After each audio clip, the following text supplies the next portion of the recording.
रात के अंधेरे में जब सारी दुनिया सो रही होती है तब भी कुछ लोग जाग रहे होते हैं। कोई रोशनी में बैठकर तो कोई किसी अंधेरे में किसी कोने में बैठकर, और कुछ तो अपनी दिल की गहराइयों में झांकते हुए वो यूनिवर्स से कुछ मांग रहे होते हैं, कुछ चेंज चाहते हैं, कुछ मैनिफेस्ट करना चाहते हैं। लेकिन कितने लोगों की प्रार्थनाएं सुनी जाती है और कितनों को सिर्फ हवाओं में घुलकर वो प्रार्थनाएं खो जाती है, कहीं विलीन सा हो जाती है।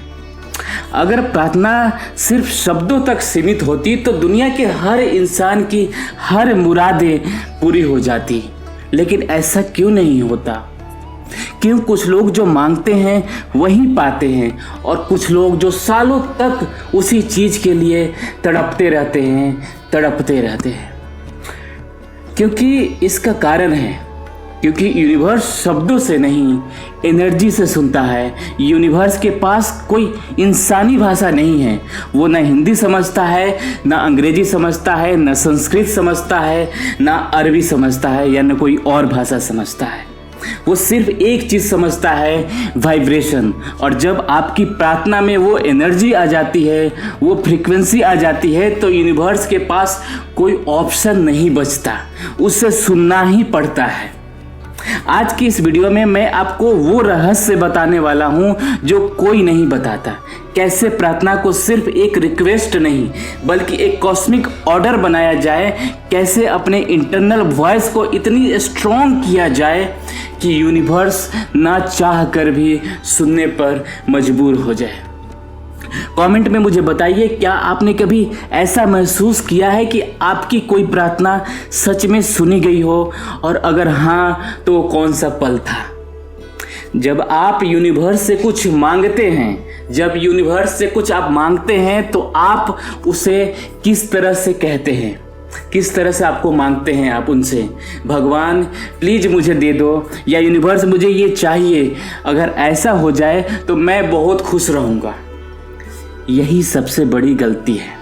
जब आप इस तरह से मांगते हैं तो आप एक भीख मांगने वाली की तरह साउंड कर रहे होते हैं, और यूनिवर्स भी आपको वही एनर्जी वापस भेज देता है। कमी की एनर्जी, इंतजार की एनर्जी। अगर कोई बच्चा अपने पेरेंट्स से कुछ मांगता है तो क्या वो हाथ जोड़कर गिड़गिड़ाता है? नहीं, वो रिक्वेस्ट करता है। यूनिवर्स आपका पेरेंट्स है, लेकिन आपकी वाइब्रेशन के हिसाब से वो रिएक्ट करता है। अगर आप प्रार्थना ऐसे करेंगे जैसे आपकी बात को मानना यूनिवर्स की मजबूरी है, तो वो मजबूर हो जाएगा।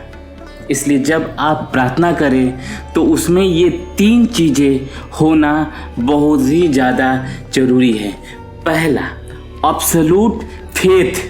आपका अटल विश्वास होना चाहिए, आपको पूरा यकीन होना चाहिए कि आपकी बातें सुनी जाएगी। आप जो मांग रहे हो उसमें पूरी तरह से फेथ होना चाहिए।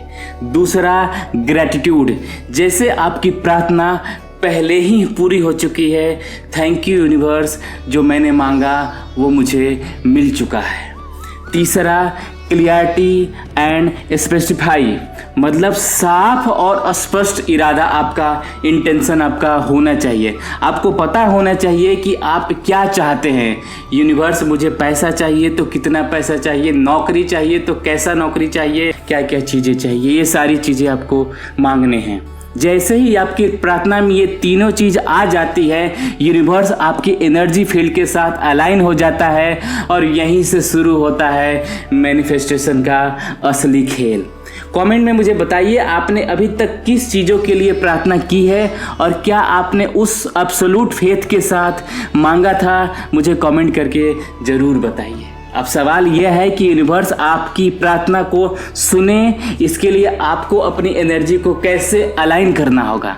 सबसे पहले ओवर थिंकिंग आपको छोड़ना पड़ेगा। कई लोग सोचते हैं, क्या मेरी प्रार्थना सुनी जाएगी, यूनिवर्स मुझे देख भी रहा है या नहीं, क्या मैं इसे गलत तरीके से मांग रहा हूँ? और जैसे ही आपने यह सवाल करना शुरू किया, आपकी फ्रीक्वेंसी उसी समय ड्रॉप हो जाती है, उसी समय गिर जाती है, और यूनिवर्स ने आपको अनसब्सक्राइब कर दिया है, या इस तरह की आप दिमाग में लाते हैं कि मुझे सुन नहीं रहा है, मुझे देख नहीं रहा है। देखिए, आपको याद रखना होगा, यूनिवर्स डाउट्स पर काम नहीं करता, वो सिर्फ एब्सोल्यूट कॉन्फिडेंस पर काम करता है। जब आपकी एनर्जी अनचेकेबल होगी तभी आपकी प्रार्थना सुनी जाएगी। तो जब आप यूनिवर्स से कुछ मांगे तो खुद को एक पावरफुल बीइंग की तरह महसूस करें। मैं ऑलरेडी अबंडेंट हूँ, यूनिवर्स मेरा सुन रहा है और जो मैं चाहता हूँ वो पहले ही मैनिफेस्ट हो चुका है। जब आप इस माइंडसेट में आ जाते हैं तो आपकी प्रार्थना कोई रिक्वेस्ट नहीं बल्कि एक वाइब्रेशनल कमांड बन जाती है। मुझे कमेंट में बताइए, क्या आपने ओवरथिंक करते हुए जब कुछ आपने मैनिफेस्ट करना चाहते हैं तो क्या आपको वो चीज़ें मिला है? अगर नहीं तो आप आज इसे छोड़ने के लिए तैयार हैं, ओवरथिंक छोड़ने के लिए आप तैयार हैं? देखिए, यूनिवर्स सिर्फ आपकी बाहरी शब्दों को नहीं सुनता, वो उस एनर्जी को सुनता है जो आपके अंदर चल रही है, आपके इंटरनल में जो चल रही है। अगर आपके अंदर कंफ्यूजन है, डर है कि वो चीज़ें मिलेगी कि नहीं, इन सारी चीज़ों से भरी हुई है, तो यूनिवर्स भी आपको वही क्योश वापस भेजेगा। लेकिन अगर आपके अंदर एक एब्सोल्यूट कॉन्फिडेंस है तो यूनिवर्स को आपके आदेश मानने ही पड़ेंगे। इसलिए सबसे ज़रूरी चीज़ अपने इंटरनल वॉइस को क्लियर करना होगा। आपकी हर थॉट, हर इमोशन, हर फीलिंग, ये सब मिलकर आपकी प्रार्थना की एनर्जी बनाते हैं। अगर आप अपने मन में लगातार डाउट कर रहे हैं तो यूनिवर्स भी आपको वही डिले और अनसर्टेनिटी भेजेगा।